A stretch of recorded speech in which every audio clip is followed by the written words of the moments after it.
Aqui é o programa Bairro a Bairro. É São Paulo falando mais alto. Em São Paulo são exatamente 14 horas e 15 minutos. 1,20 m, 1,30 m. Ele tem 47 anos.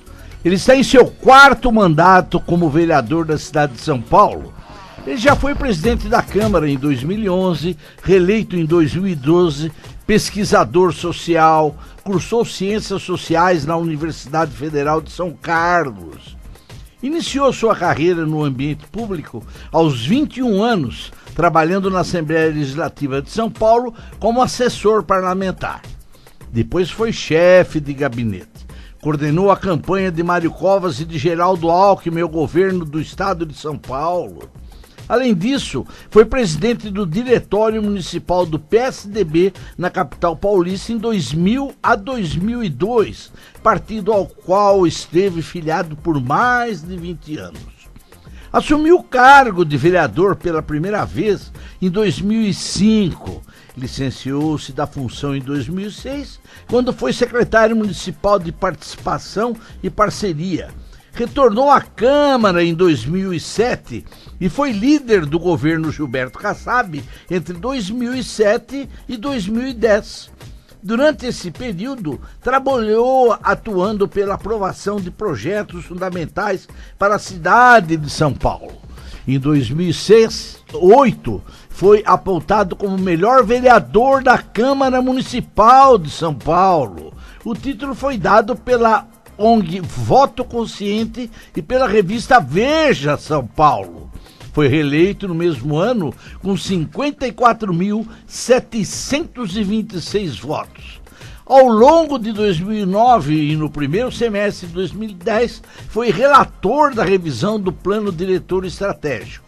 No entanto, em 2011, filiou-se ao PSD e no ano seguinte foi escolhido novamente o melhor vereador da cidade pelo voto consciente.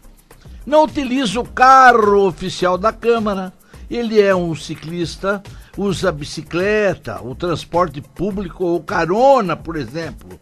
Usa ainda serviço de transporte individual de passageiros para se locomover entre seus compromissos de trabalho. Nós estamos falando, está aqui nos prestigiando hoje no programa Bairro a Bairro, o vereador José Polici Neto, do PSD. Boa tarde, vereador. Boa tarde, Gutierrez. Boa tarde a todos os ouvintes da Supernova. Deixar um abraço muito carinhoso a esse mundão da Zona Leste, que eu sei que tem um carinho com o Bairro a Bairro, com o programa Bairro a Bairro muito forte. Botar no dial 1150 da AM é sempre muito gostoso, em especial no sábado à tarde, quando a gente tem a oportunidade de discutir a cidade e fazer ela ser melhor, porque é da discussão, é da participação da sociedade que a gente pode construir sempre uma cidade melhor. Então eu preciso agradecer a todos vocês que estão desse outro lado aí nos escutando, mas preciso agradecer os amigos que estão aqui sentados à mesa, né? Discutir a cidade é de muita responsabilidade e a gente vem aqui para fazer isso, discutir, trazer um pouquinho de alegria, trazer um pouquinho de informação, mas sempre ser muito verdadeiro com o cidadão. O que pode, o que não pode e aquilo que está difícil, como ser mais fácil chegar para a cidade ser sempre melhor, para o bairro ser sempre melhor. Muito bem, eu vou passar aqui para o nosso querido Berilo Júnior, que vai iniciar então o rol de perguntas para o nosso vereador José Polici Neto. Boa tarde, vereador, seja bem-vindo à Super Rádio. E o senhor está no quarto mandato, né? Tem uma larga experiência à frente aí no Legislativo, chegou a ser presidente da Câmara. Qual o balanço que o senhor faz especificamente desse mandato, desse quarto ano aí, desse mandato, quarto ano, que não terminou ainda, né? Está começando o quarto ano. Que balanço que o senhor faz dessa gestão?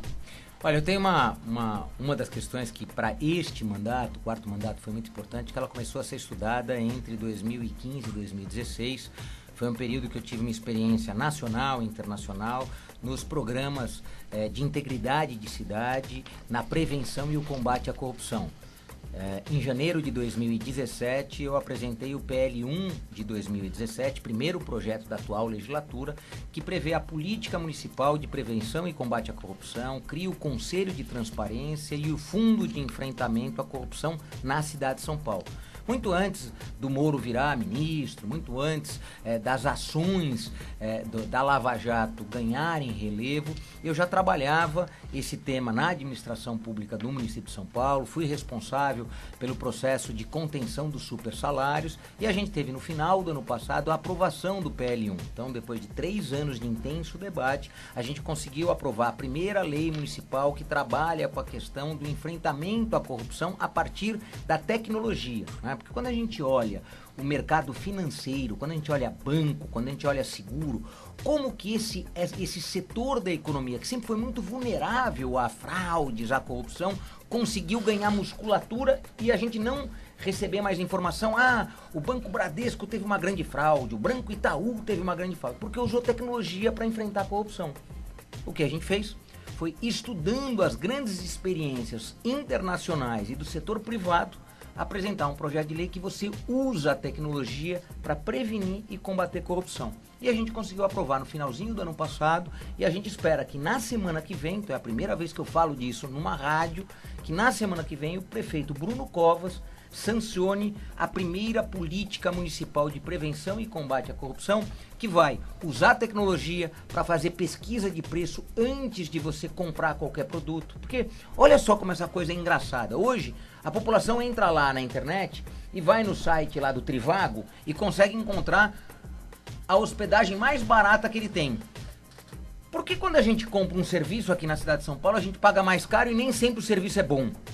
E quando a gente está comprando individualmente, eu consigo comprar o serviço que eu quero pelo menor preço. Então a gente usou aquilo que de mais moderno a tecnologia pode trazer para o dinheiro não ir para o lugar que não deve ir. Então, se você me perguntar o que eu estou muito feliz por esses 3 anos, porque eu consegui devolver para aquele que garantiu o voto em mim, é ter aprovado na cidade de São Paulo, e é a primeira do Brasil e uma das poucas do mundo que tem um programa de integridade para aplicação do recurso público. Portanto, a gente enfrenta a corrupção não só com discurso, mas com ação. Você é fã mesmo dessa questão do digital, né?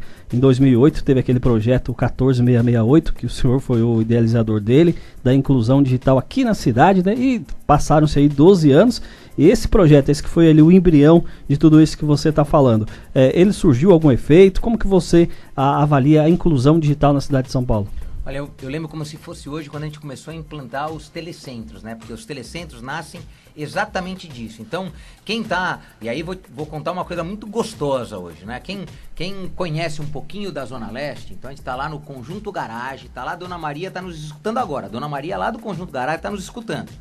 Ela tá lá na sede da associação, né? Da Associação Força e Luta. E o que tem na associação dela? 20 computadores, desde da lei que a gente conseguiu aprovar, então desde 2008, 2009, fazendo o quê? Oferecendo aquilo que era caro naquela época. Porque quando a gente volta 10, 15 anos atrás, as pessoas não tinham computador em casa, porque era caro. Não tinha conexão da internet, porque também era caro, e muitos lugares em São Paulo nem conexão tinha. Para a gente equilibrar esse jogo desigual da cidade, a política municipal que lastreou a universalização do acesso à internet montou os telecentros. Era um espaço de 30, 40 metros quadrados, que tinham 20 equipamentos lá dentro, tinha conexão à internet, tinha curso, e fez muita gente ter a oportunidade do seu primeiro emprego.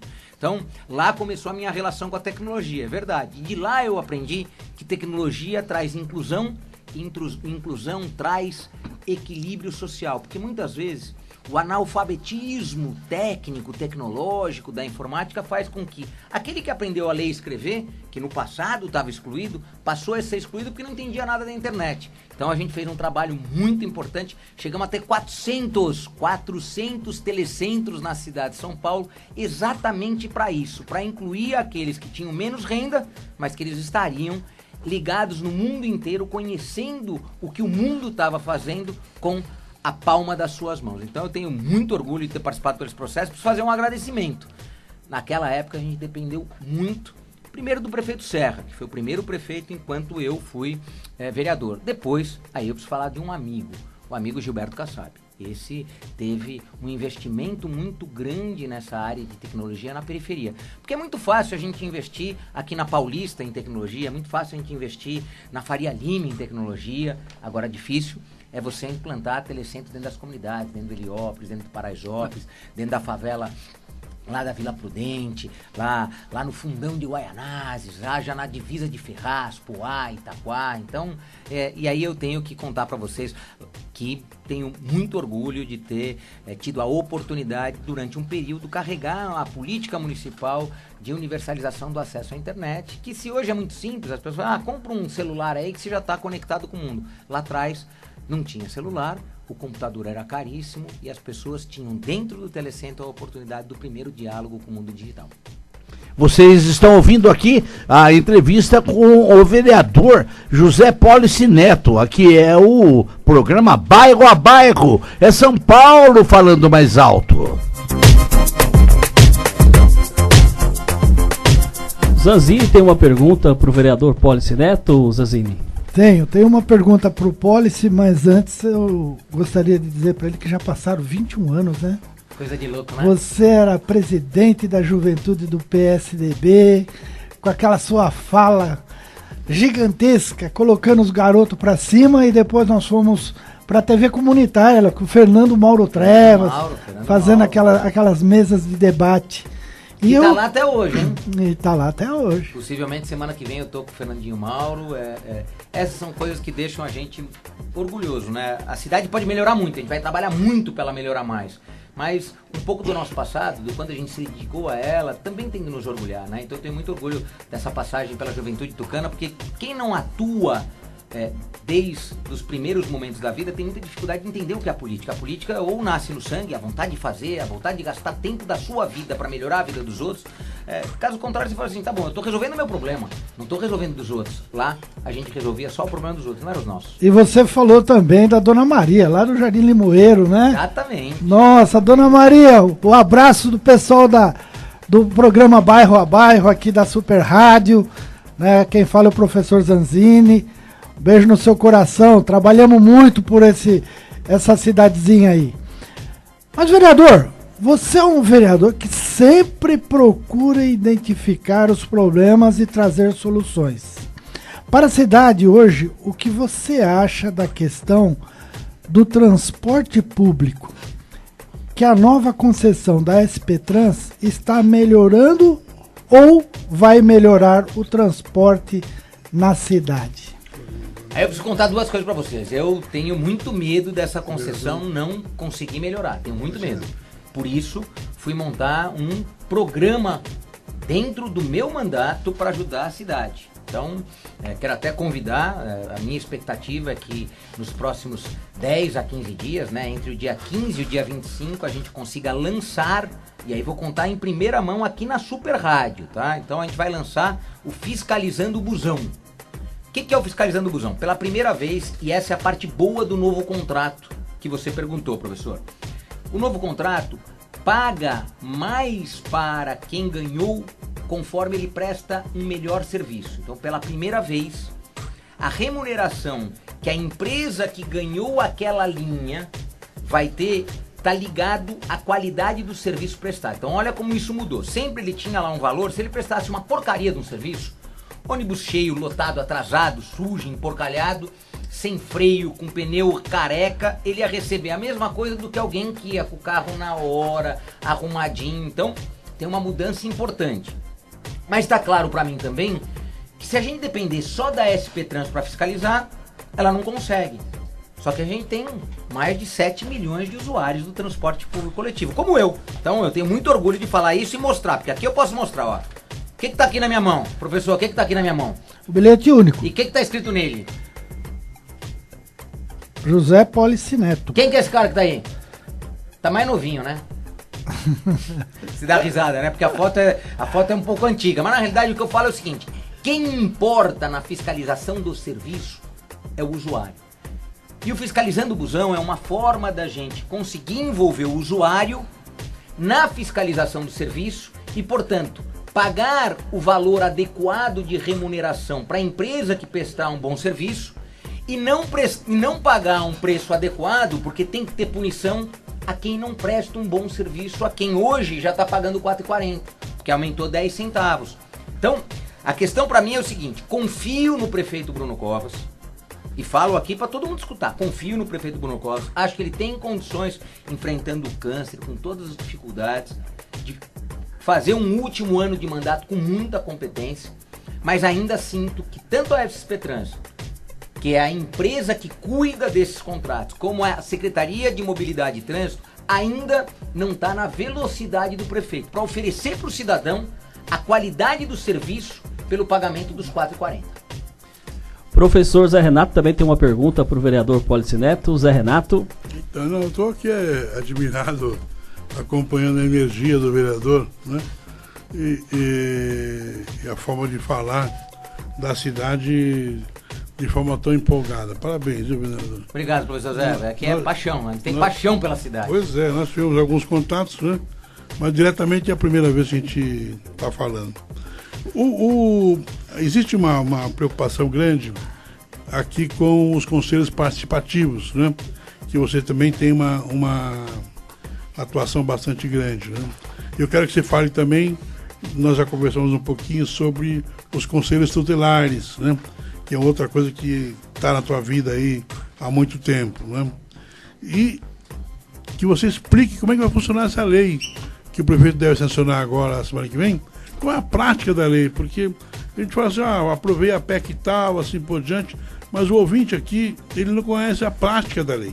O que vai, na prática, essa lei vai servir para o munícipe, né? Vou começar pelo fim, porque eu Por falei favor. primeiro da lei, Isso, e aí vou responder se o prefeito Bruno, é quase uma campanha, Bruno, sanciona a lei. E quem está te acompanhando aqui é o Jorge Nemer, mandou um Eita, abraço. coisa boa, sanciona a lei. Aqui é o programa Bairro a Bairro. Nós estamos aqui entrevistando o vereador José Pólice Neto. Então, na realidade, o que tem de importante na legislação? Ela trabalha com alguns conceitos. Quando você lança um programa social, então o prefeito lançou o programa de creches a partir da compra de vagas do setor privado, chamado Mais Creche. O que acontece é o seguinte, muitas vezes uma política municipal gasta mais dinheiro na propaganda do que na realização dela. O que a lei vai determinar? Você não pode gastar mais de 5% em propaganda em uma política pública. Então você já limitou a fórmula. Vamos avançar? Na compra de um serviço, eu vou comprar um serviço de tapa-buraco. O serviço de tapa-buraco, ele entra no sistema de compra, e é um sistema digital de compra, portanto você está comprando junto com muitos outros. Se o valor que você está comprando é 30% maior do que o que está sendo praticado no mercado público e privado naquele momento, porque muitas empresas compram um serviço de pavimentação e tapa-buraco em empreendimentos privados, em condomínios privados. Se está 30% maior, você não está permitido comprar. Se está abaixo de 30% a mais esse preço, você tem que justificar. Então, o que a gente foi criando? Parâmetros para que o dinheiro público não tenha risco de ir para o superfaturamento. Então, essa é a lógica. Então, você cria uma estrutura... Você baseou isso na ata de registro de preço, mais ou menos? Ele é um pouquinho mais do que a ata, porque a ata é algo físico e não é dinâmico, né? Ela é estático. Ela é publicada no Diário Oficial e às vezes fica 1 mês, 2 meses, 3 meses, 4 meses. Mas a gente foi para aquilo que é dinâmico. Por isso sempre eu comparo com Trivago, eu comparo com esses sistemas de compra de passagem aérea, né? O Decolar, que você vai lá e fala assim, eu quero comprar passagem mais barata. Por que a gente tem que comprar um serviço caro se a gente pode comprar um serviço barato e igual, né? Então você fala assim, se eu for no balcão da empresa X, no balcão da empresa ele me oferece aquela viagem por R$ 1.700. Se eu entro na Decolar e consigo comprar por 700, eu não comprei melhor? Mas se eu estou comprando para mim e para todos nós, então eu sou o prefeito, estou comprando para a sociedade este transporte, é melhor eu comprar o preço caro ou o preço barato?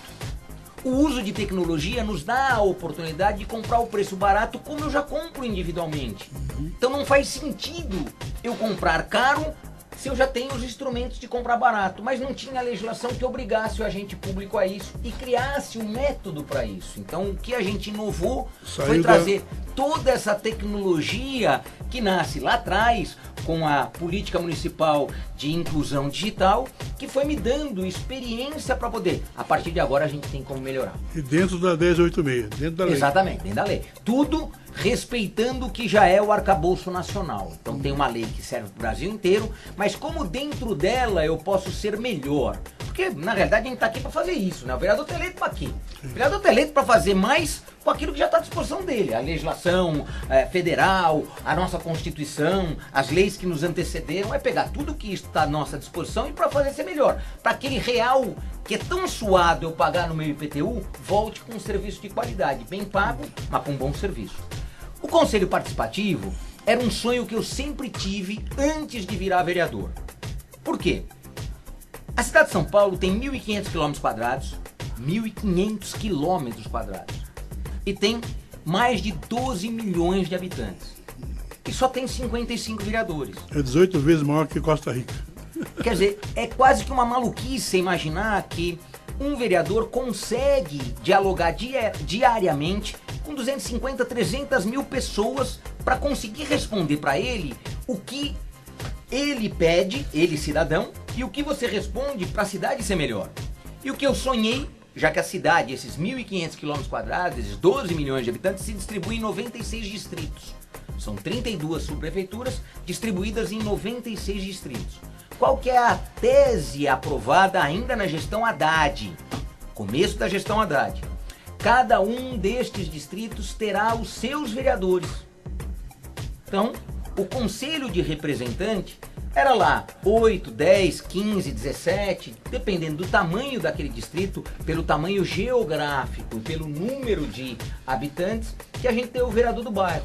O vereador do bairro não tem remuneração, mas ele tem o quê? O poder de auxiliar o prefeito local, chamado de subprefeito, de como vai investir o dinheiro em uma praça, qual é a rua que tem que fazer uma nova pavimentação, uma operação tapa-buraco, onde você tem que iluminar, qual é a região dentro daquela subprefeitura ou dentro daquele distrito que você tem que ampliar as vagas de creche, onde você tem que trazer mais GCM, que está muito inseguro. Então a tese era fortalecer as lideranças desses territórios para que a solução para os problemas tivesse um fluxo de informação direto. Ao invés de você ter que recorrer ao subprefeito ou a um dos 55 vereadores, a gente teria coisa da ordem de 1.100 conselheiros participativos, que é o vereador do bairro, auxiliando esse processo. Na primeira gestão, ainda em 2014, 2015, isso foi bastante forte. Ganhou consistência, conseguiram definir planos de intervenções dentro de cada um dos distritos nas subprefeituras, mas a partir do processo eleitoral, né, então na disputa eleitoral de Haddad contra Dória, isso foi perdendo um pouco a força. E hoje eu posso dizer para vocês que o prefeito Bruno Covas tenta resgatar este conselho participativo, que é o vereador do bairro, porque numa cidade com as dimensões da cidade de São Paulo é fundamental a distribuição do poder, a descentralização do poder. Quanto mais você concentra, mais você erra, porque quem sabe a dificuldade do bairro é o morador do bairro. Não é aquele que está aqui sentado numa ou outra secretaria na região central, é quem está lá na ponta. Na verdade, o que aconteceu foi o seguinte: tem o Conselho Participativo, aí criaram o Conselho de Ecologia, aí criaram... Tem muitos conselhos temáticos, é verdade, você tem toda a razão. Quer dizer, tem muitos conselhos temáticos que vão tirando um pedacinho, você tem que fazer a integração deles, até para você não pulverizar demais de forma que você não consiga dar resposta nenhuma à sociedade. E aí a sociedade reage. Então, para que eu tô elegendo você se Sim. você não dá resposta nenhuma para mim? Pois é, na você verdade. tem toda a razão, professor Renato. O Gutierrez tem uma pergunta para fazer para o senhor. O Gutierrez estava comentando que ele acompanha o mandato do Polici Neto desde o início, desde o PSDB, antes de ser vereador. E o Gutierrez tem uma pergunta. Vereador, em 2008 o senhor foi apontado como o melhor vereador da Câmara Municipal de São Paulo. O título foi dado pela ONG Voto Consciente e pela revista Veja São Paulo. Naquele ano foi reeleito no mesmo ano com 54.726 votos. Seus mandatos sempre são pautados na qualidade, na eficiência dos seus serviços. O que esse título de 2008 significou na sua vida pública? Explica para nós. Acho que não tem melhor satisfação do que reconhecimento, né? A gente vai para a vida pública e na vida pública a gente sabe que para cada problema resolvido são 50 novos a se resolver. Então não tem fim. E eu costumo dizer que quando a minha porta é muito batida é porque eu tenho competência para resolver problemas, senão a porta não bate. O maior problema que o político enfrenta é quando as pessoas não lembram mais dele, não batem mais na porta dele, não ligam mais pro telefone dele ou não mandam mais carta para ele, porque ele deixou de ter importância. Então, o que significou as 3 edições que o Voto Consciente, a revista Veja, foram lá e foram avaliar os vereadores e acabaram reconhecendo o nosso mandato como um mandato muito responsável, um mandato com um arcabouço técnico, né? Eu sempre insisti muito isso, né?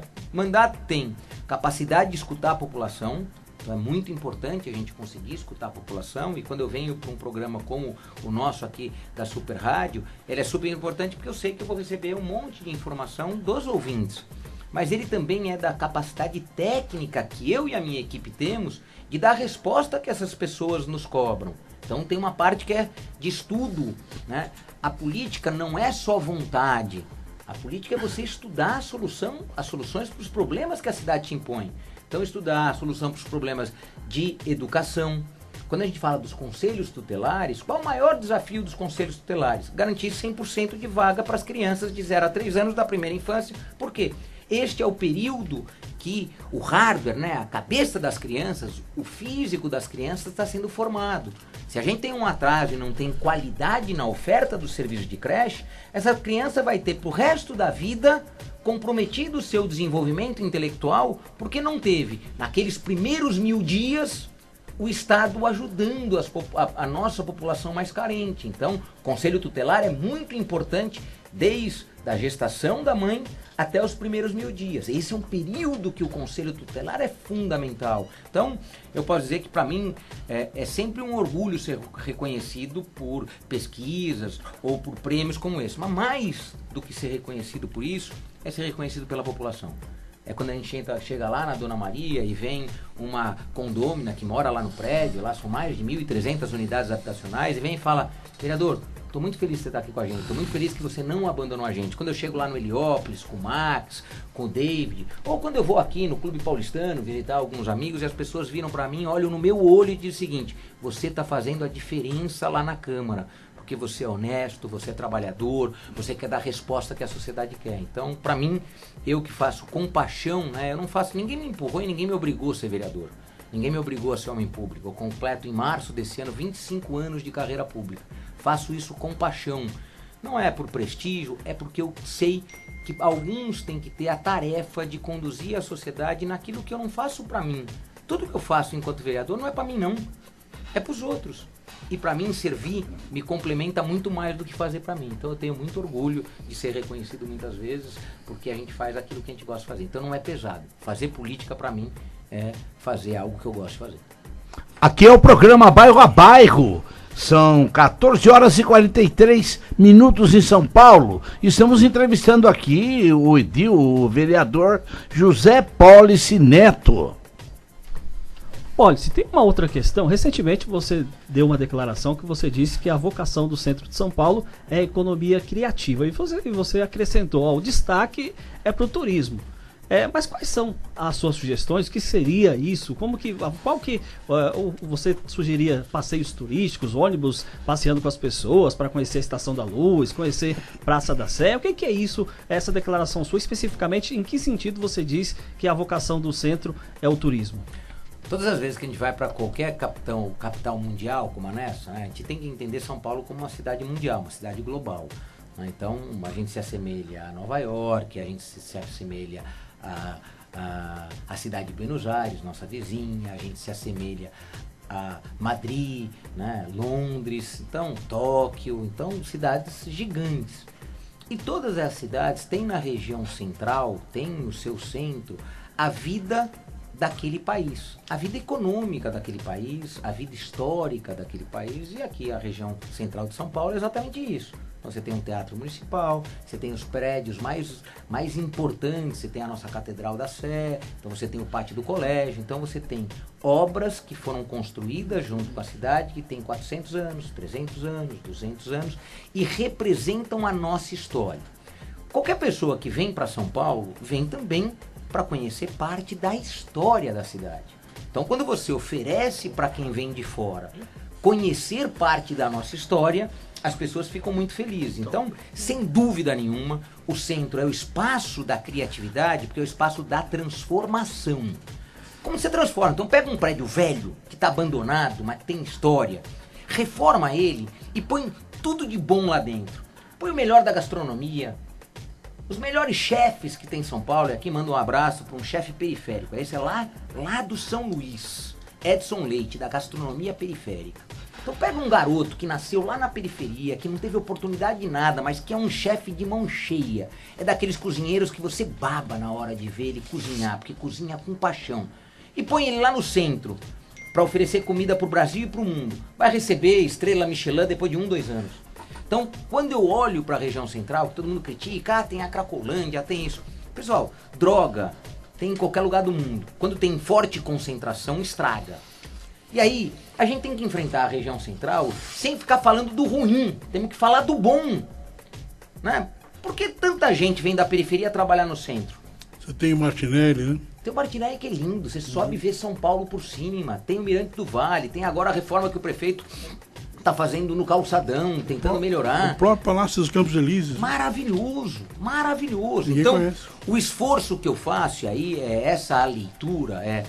Primeira questão, turismo não gera nenhum custo acessório. Então você não tem que depois fazer mitigação porque gerou poluente, né? Porque muita indústria gera poluição e aí você tem que gastar dinheiro para mitigar. Sim. Então é economia limpa. Então a economia criativa, da gastronomia, dos shows artísticos, dos ateliês. Então isso é muito forte, da música, da...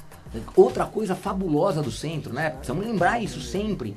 O centro tem a melhor gastronomia do Brasil. Então tem lá a Casa do Porco, o Jefferson Rueda, tem a Janaína, a maravilhosa Janaína da nossa Dona Onça. A gente tem lá o Orfeu com a melhor costela da região central. Você tem o Forno, que é o melhor restaurante que só faz as coisas dentro de um forno.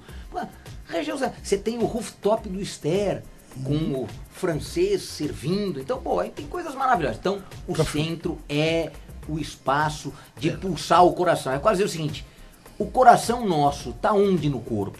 Não tá bem no miolinho dele, né?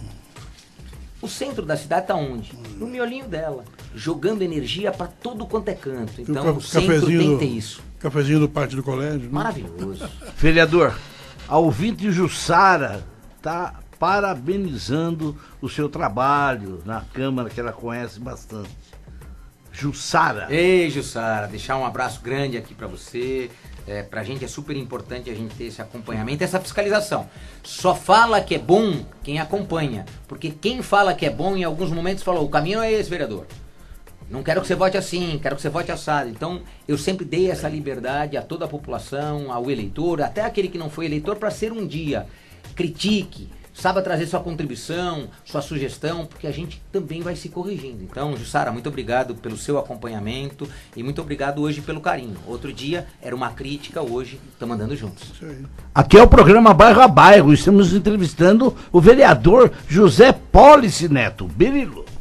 O tempo passa rápido, vereador, já são 14 horas mais 48 minutos, o programa está chegando nos momentos finais e eu queria agradecer a sua participação, o Gutierrez, em nome do Gutierrez que comanda aqui o programa Bairro a Bairro, que nos convida sempre para participar da entrevista, agradecer o professor Zé Renato, Zanzini e o senhor, eu gostaria que o senhor fizesse as considerações finais.